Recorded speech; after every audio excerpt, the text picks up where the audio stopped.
Hello everyone. इसमें हम देखने वाले हैं यूकेएसएससी सिलेबस वाइज टॉपिक। तो हम इतिहास से शुरुआत कर रहे हैं।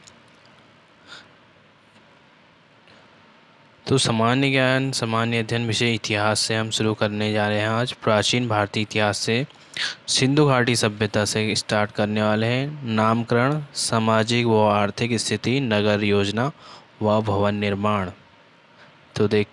तो चलिए स्टार्ट करते हैं। सिंधु घाटी सभ्यता उद्भव एवं विस्तार। सिंधु घाटी सभ्यता को हड़प्पा का नाम किसने दिया? जॉन मार्शल ने। एक बार फिर देखेंगे, सिंधु घाटी सभ्यता को हड़प्पा का नाम किसने दिया? तो जॉन मार्शल ने। हड़प्पा सभ्यता का उत्खनन करने वाले प्रथम पुरातत्वविद जिन्होंने इन्हें महत्व को नहीं समझा, अलेक्जेंडर कनिंघम। हड़प्पा सभ्यता का उत्खनन करने वाले प्रथम पुरातत्वविद जिन्होंने इसके महत्व को नहीं समझा, अलेक्जेंडर कनिंघम। किस पुरातत्वविद के निर्देशन में हड़प्पा स्थल का ज्ञान प्राप्त हुआ? तो जॉन मार्शल। किस पुरातत्वविद के निर्देशन में हड़प्पा स्थल का ज्ञान प्राप्त हुआ? John Marshall. सिंधु नामक स्थल पर एक प्राचीन सभ्यता के होने की बात सर्वप्रथम किसने लिखी थी? तो चार्ल्स मैनसन ने। सिंधु नामक स्थल पर एक प्राचीन सभ्यता के होने की बात सर्वप्रथम किसने लिखी थी? चार्ल्स मैनसन ने। सिंधु घाटी के निवासियों की सभ्यता को जानने का मूल स्रोत क्या था? मोहरे, बर्तन और आभूषण।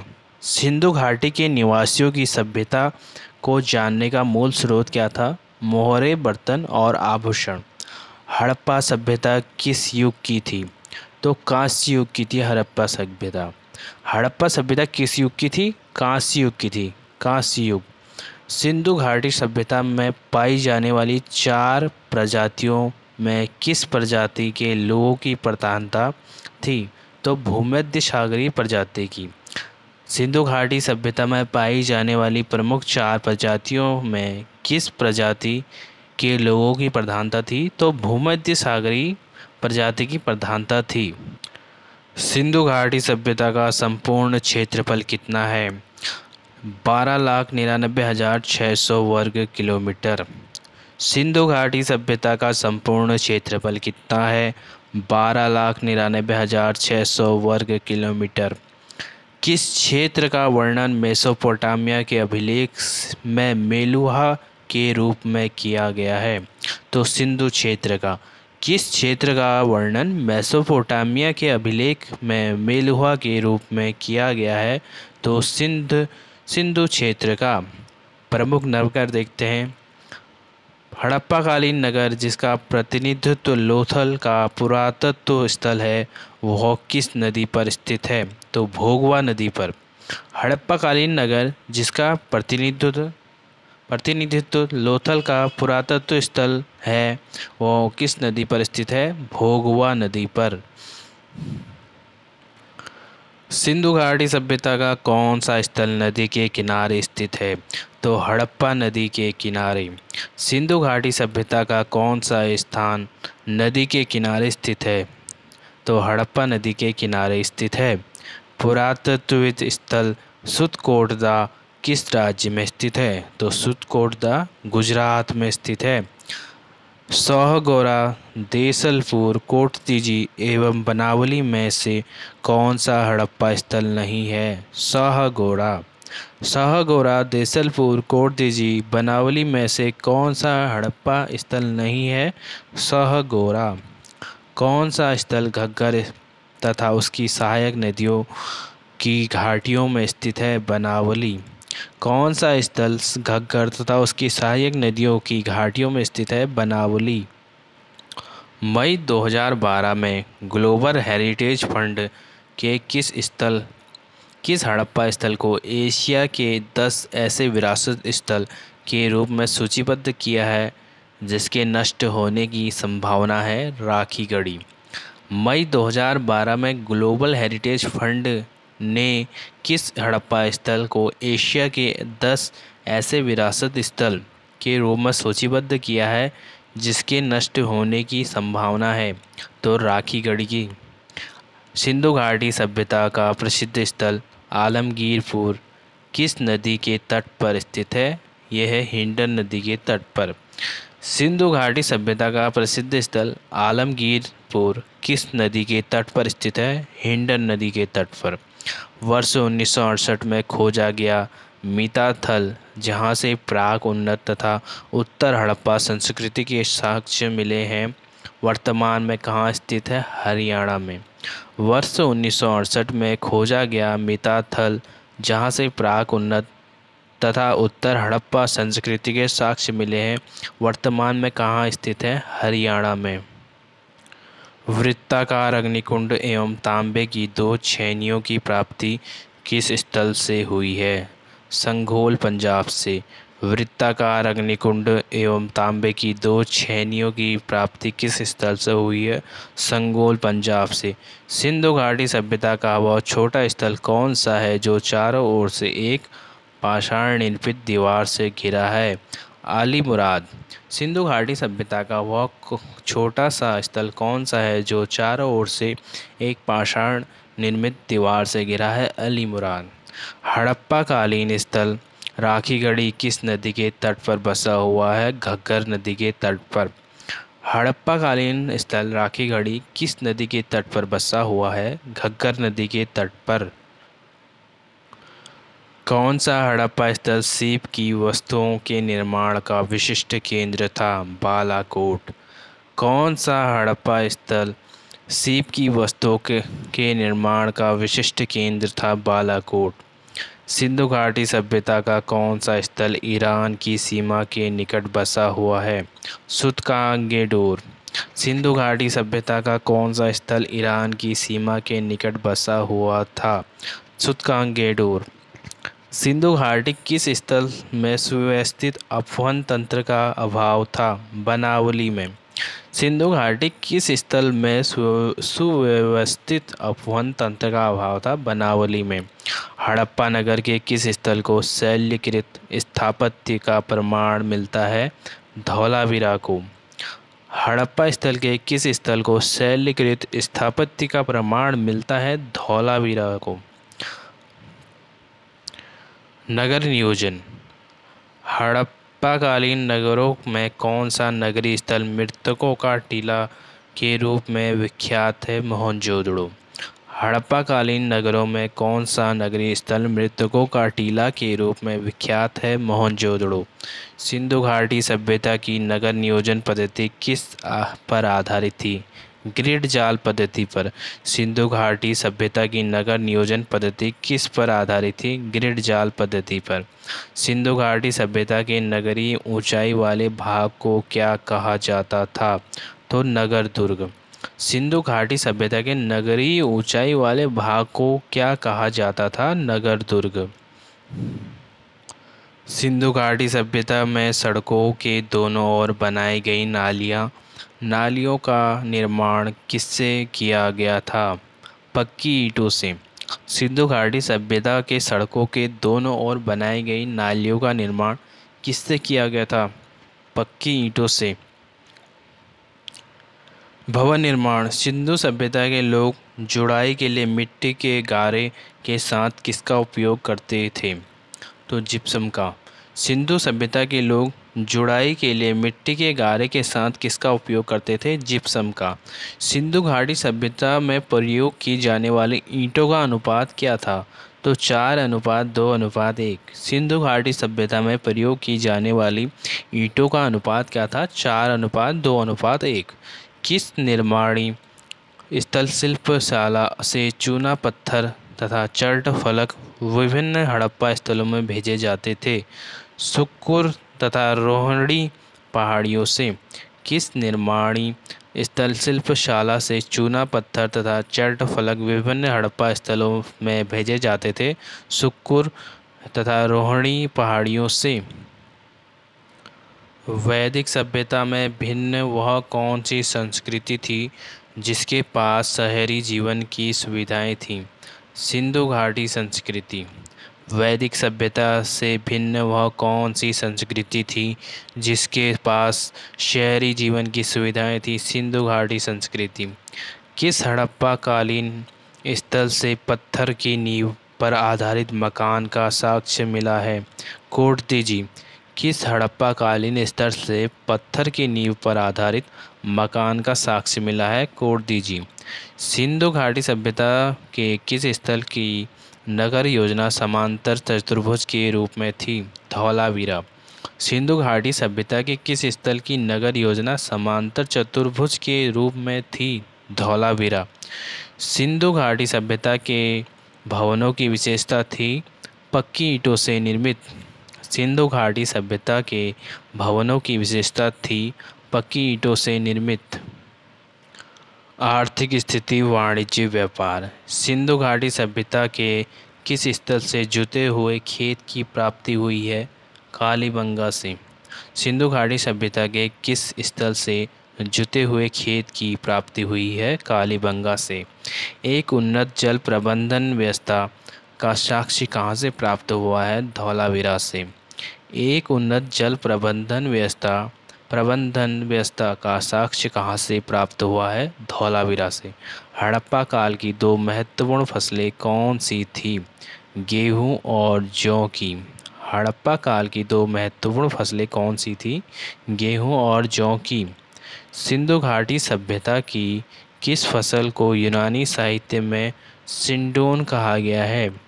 तो कपास को। सिंधु घाटी सभ्यता की किस फसल को यूनानी साहित्य में सिंडोन कहा गया है? कपास को।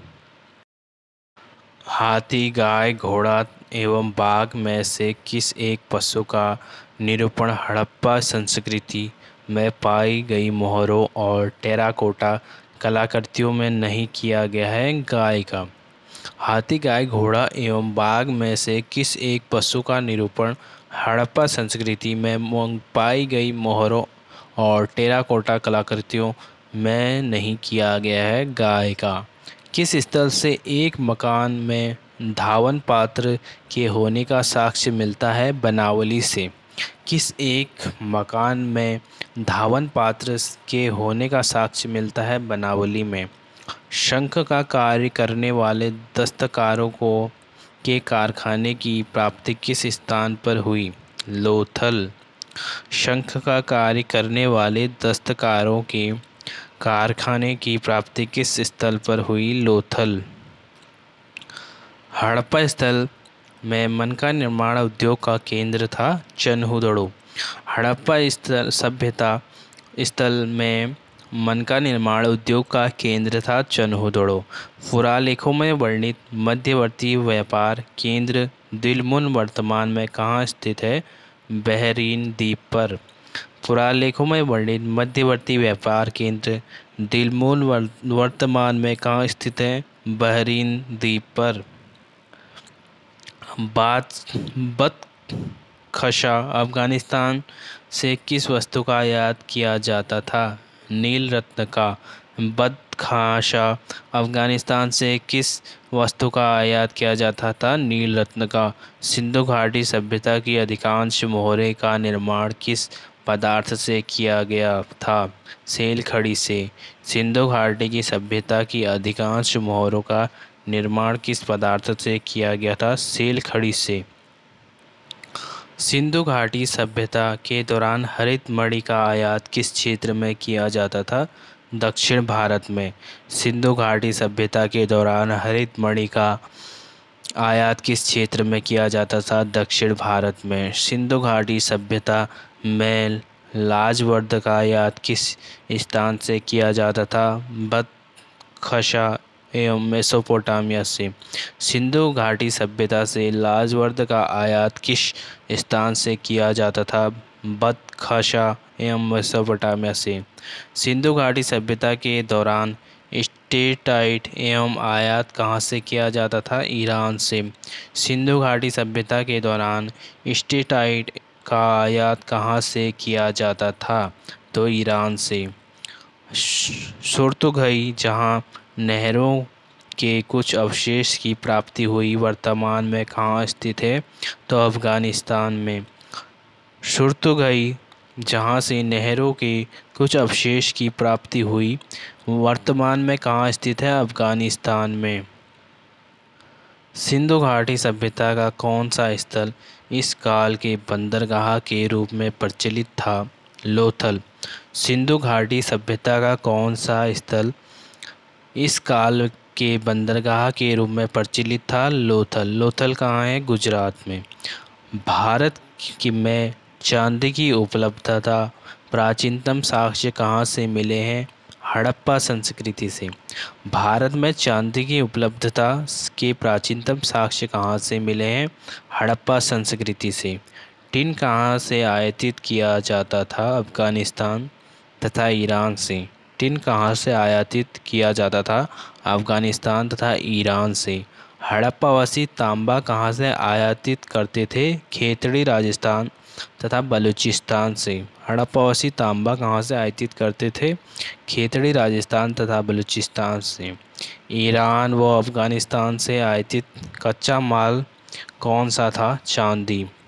ईरान व अफ़गानिस्तान से आयातित कच्चा माल कौन सा था? चांदी। अफ़गानिस्तान, फारस व दक्षिण भारत में क्या आयातित होता था? सोना। अफ़गानिस्तान, फारस व दक्षिण भारत से क्या आयातित होता था? सोना। सीसा कहाँ से आयातित होता था? ईरान, अफ़गानिस्तान एवं राजस्थान से। सीसा कहाँ से आयातित होता था? ईरान, अफ़गानिस्तान एवं राजस्थान से। सेल खड़ी कहाँ से आयातित होता था? बलूचिस्तान, राजस्थान एवं गुजरात से। सेल खड़ी कहाँ से आयातित होता था? बलूचिस्तान, राजस्थान एवं गुजरात से। शंख तथा कौड़ियाँ कहाँ से आयातित होते थे? सौराष्ट्र एवं दक्षिण भारत से। शंख तथा कौड़ियाँ कहाँ से आयातित होते थे? सौराष्ट्र एवं दक्षिण भारत से। सामाजिक स्थिति।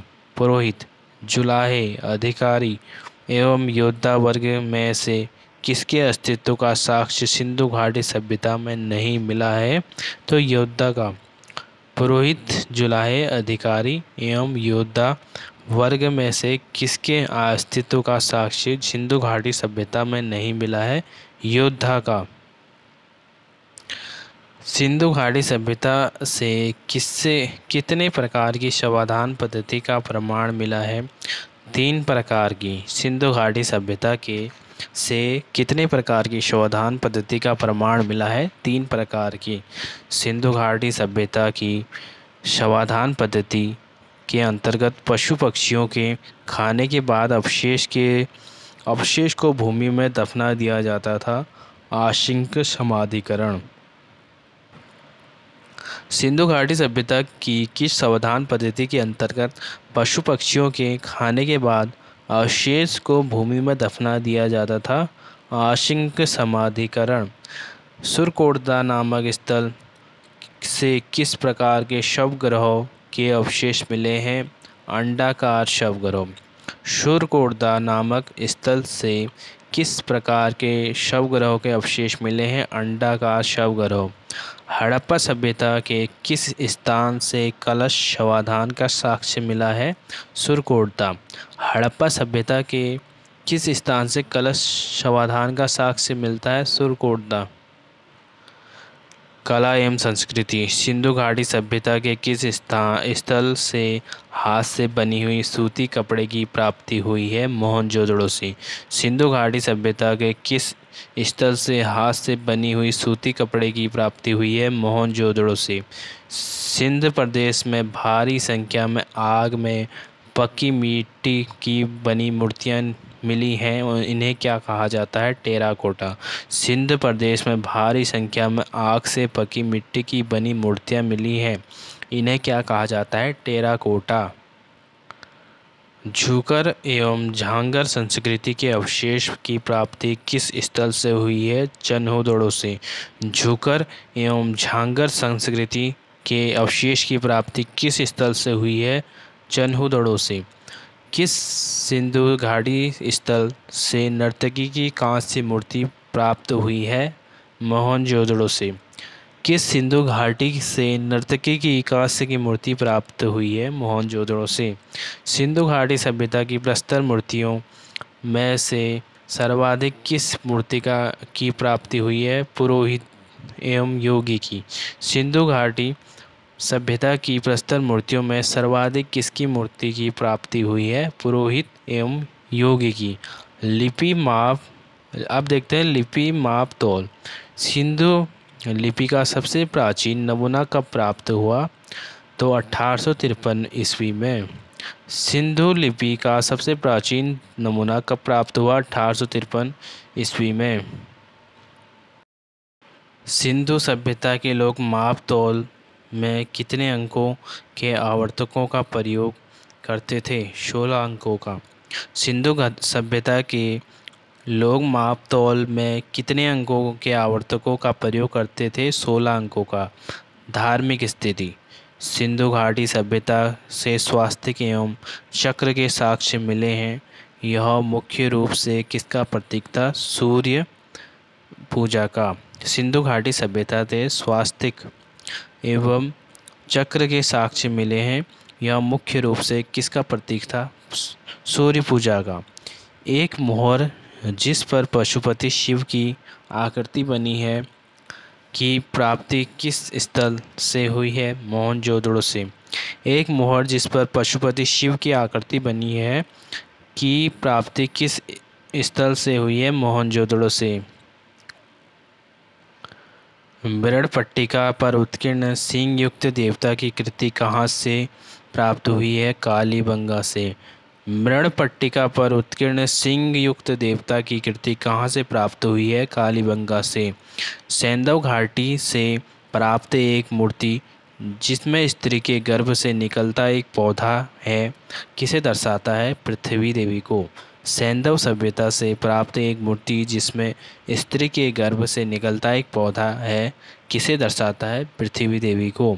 अग्निकुंडों की श्रृंखला तथा धार्मिक स्थान की व्यवस्था का पता चलता है कालीबंगा से। अग्निकुंडों की श्रृंखला तथा धार्मिक स्थान की व्यवस्था का पता चलता है कालीबंगा से। इस सिद्धांत का प्रतिपादन किसने किया कि हड़प्पा सभ्यता के लोग शिव की पूजा करते थे? तो जॉन मार्शल ने। इस सिद्धांत का प्रतिपादन किसने किया कि हड़प्पा सभ्यता के लोग शिव की पूजा करते थे? तो जॉन मार्शल। सिंधु घाटी का पतन। किस विद्वान के मत के अनुसार प्रशासनिक शिथिलता सिंधु घाटी सभ्यता के पतन का मुख्य कारण था?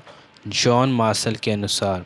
किस विद्वान के मत के अनुसार प्रशासनिक शिथिलता सिंधु घाटी सभ्यता के पतन का मुख्य कारण था? जॉन मार्शल के अनुसार। गार्डन चाइल्ड एवं व्हीलर के अनुसार सिंधु घाटी सभ्यता के पतन का प्रमुख कारण आर्यों का आक्रमण। गार्डन चाइल्ड एवं व्हीलर के अनुसार सिंधु घाटी सभ्यता के पतन का मुख्य कारण आर्यों का आक्रमण। किस विद्वान ने जलवायु परिवर्तन को सिंधु सभ्यता के पतन का मुख्य कारण माना है? ओरल स्टाइल एवं A.N. घोष ने। किस विद्वान ने जलवायु परिवर्तन को सिंधु सभ्यता के पतन का मुख्य कारण माना है? ओरल स्टाइल एवं A.N. घोष ने। M.R. साहनी ने सिंधु घाटी सभ्यता के पतन का मुख्य कारण माना है भूगर्भिक परिवर्तन।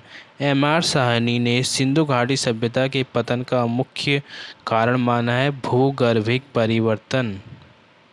सिंधु घाटी सभ्यता के प्रमुख स्थल देखते हैं।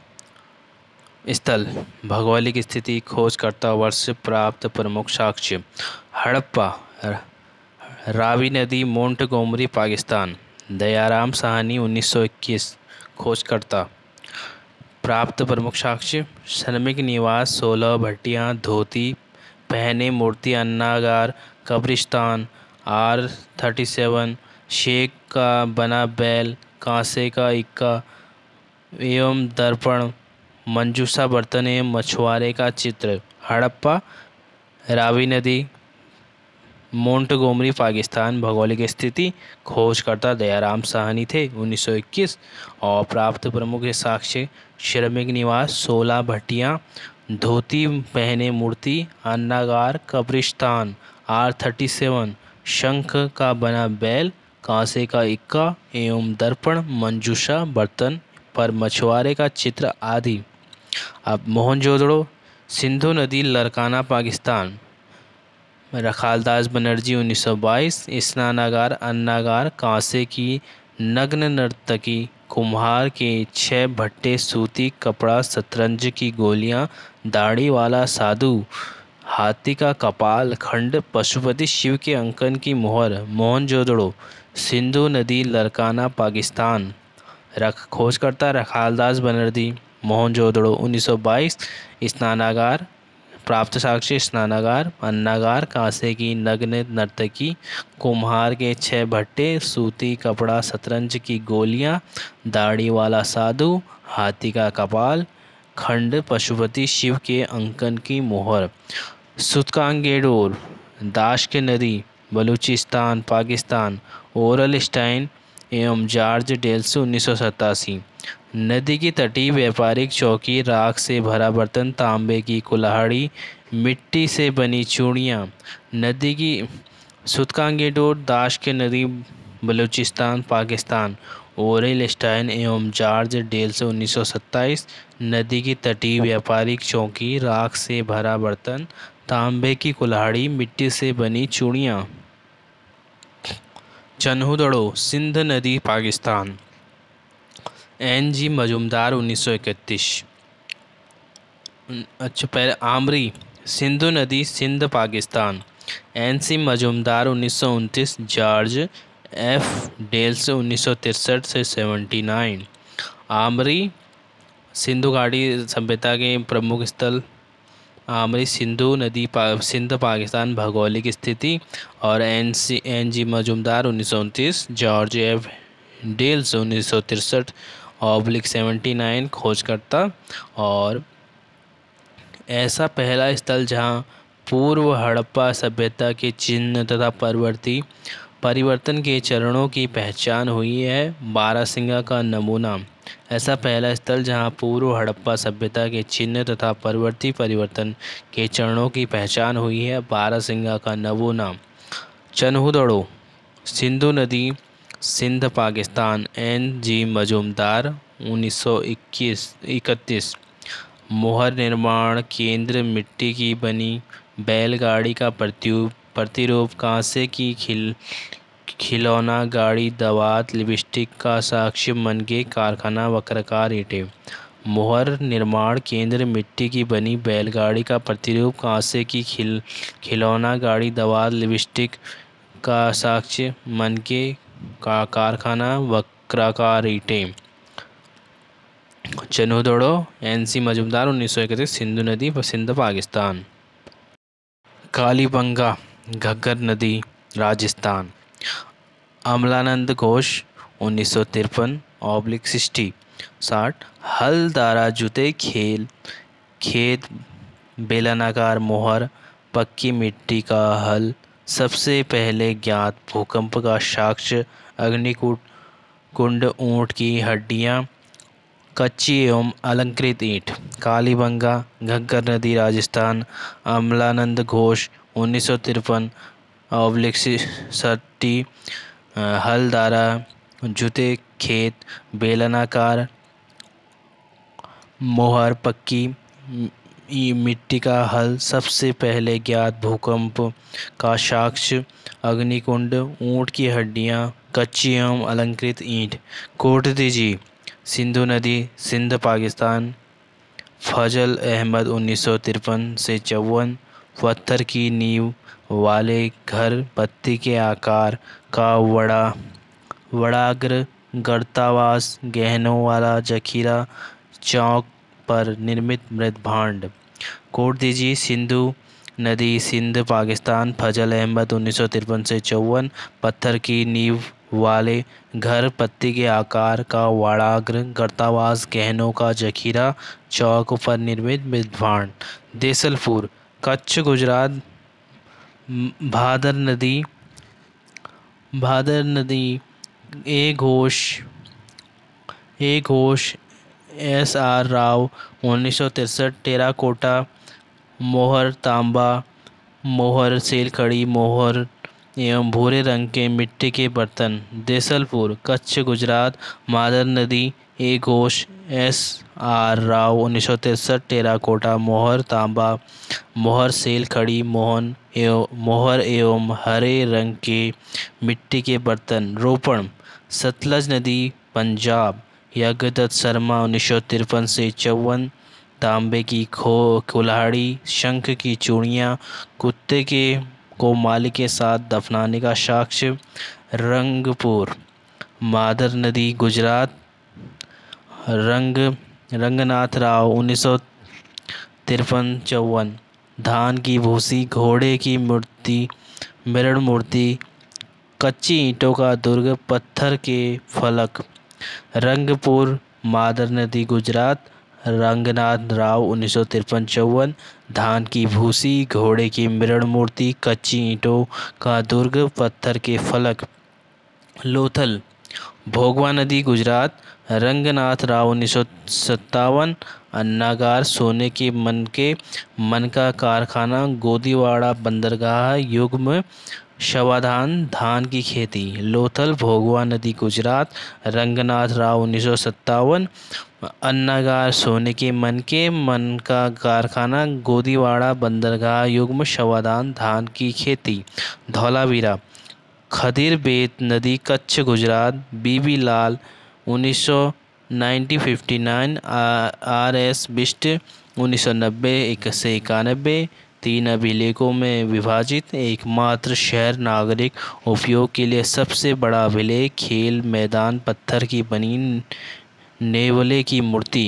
धौलावीरा खादिर बेत नदी कच्छ गुजरात बीबी लाल 1959 RS बिस्ट 1990 से 91 3 भागों में विभाजित एकमात्र शहर नागरिक उपयोग के लिए सबसे बड़ा अभिलेख खेल का मैदान पत्थर की बनी नेवले की मूर्ति बनावली रंगोई नदी हरियाणा RS बिस्ट 1973 सुव्यवस्थित अपवहन तंत्र का अभाव स्वर्णपट्ट मिट्टी के मनके तांबे की बनी मछली पकड़ने की बंसी मिट्टी के बने हल का प्रतिरूप प्रतिरक्षा दीवार के बाहर गहरी और चौड़ी खाई बनावली रंगोई नदी हरियाणा RS बिस्ट 1973 सुव्यवस्थित अपवहन तंत्र अभाव स्वर्णपूर्ण मिट्टी के मनके तांबे के बनी मछली पकड़ने की बंसी मिट्टी के बने हल का प्रतिरूप प्रतिरक्षा दीवार के बाहर गहरी चौड़ी खाई कुणाल सरस्वती नदी हिसार हरियाणा SR राव 1994 चांदी के 2 मुकुट।